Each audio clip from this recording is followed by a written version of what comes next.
Hi there, I'm Christina from hairromance.com. Welcome to day 27 of the Hair Romance Good Hair Q&A series, where I'm answering your hair questions. And today's question is about straightening curly hair. Melissa asks, when I go to the trouble of straightening my hair, how do I keep it straight? It begins to recurl around the crown and neck area almost immediately. And Melissa, I feel you on this. I have curly hair, and the first thing I do when I want to straighten my hair is check the weather, because some days it's just not worth trying. But if you really want to get a great result in your straight hair, regardless of the weather, I have some tips for you. The first thing is to start with a moisturizing shampoo and conditioner.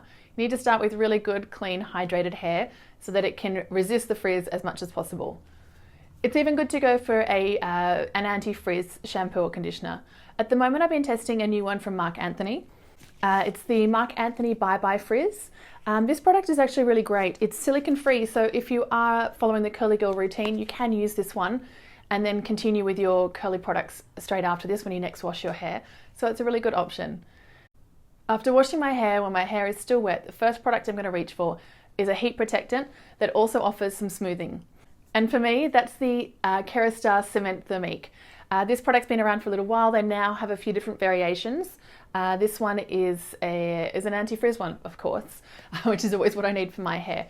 The thing I like about this is it works really well to hydrate the hair and seal it so that I can go straight to blow drying with a heat protectant in my hair. Now, when it comes to blow drying, this is a strange tip, but I think it really helps, is to be in a really cool room. If you've got air conditioning, pump it right down and get that room as cold as possible. Or if you don't, just get close to a fan, or to be honest, in summer, I'll just blow dry my hair in my underwear. Sorry if that's TMI, but it's true. You need to make sure that your body is as cool as possible when you start to blow dry your hair. For me, the best results I get when I'm blow drying my hair straight is to use a round brush. I find I need that tension of using a round brush to actually stretch out my hair and really straighten it. Otherwise, some people might decide to do a rough blow dry and go straight onto a straight iron. But I can get my hair to a good straight result just with a brush. The trick is to use your cool shot button on your hairdryer as much as possible. You want to be setting each section of hair as you're blow drying. So once you heat it up, you want to be cooling it down as quickly as possible. The other bonus with your cool shot button is I'd be blow drying my neck and my body as much as possible to try and cool down while I'm blow drying my hair.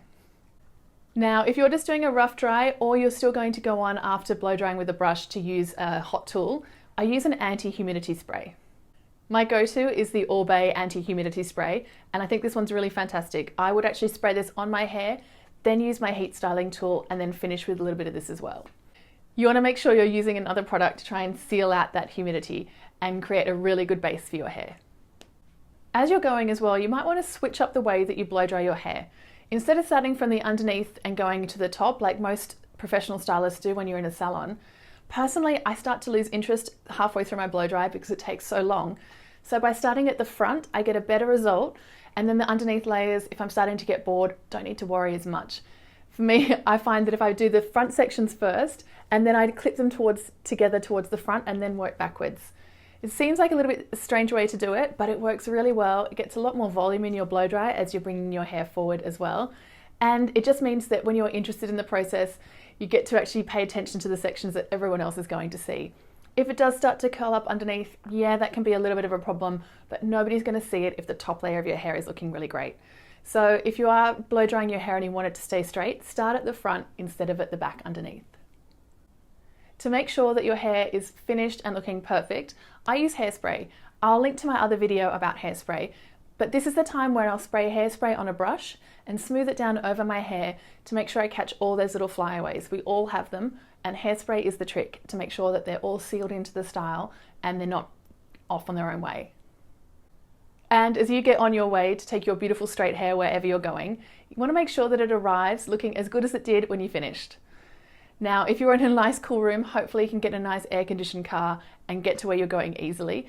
But if you know you've got a little bit of a journey in the way, I would clip my hair up, or you can reach for an Invisibobble. They're those coil-like elastics. They won't leave a mark in your hair, so you can put your hair up, keep your neck cool so that you're not creating that sort of friction as you travel, and then as you get to where you're going, unclip your hair. You'll be set, you look fantastic, and your hair will stay straight for as long as possible, as long as it doesn't rain. I hope these tips help Melissa and to anyone else who's ever tried to straighten their curly hair. If you're enjoying this series, give this video a like and make sure you're subscribed to catch the next episode. Thank you so much for watching, have fun with your hair, and I'll see you soon. Bye!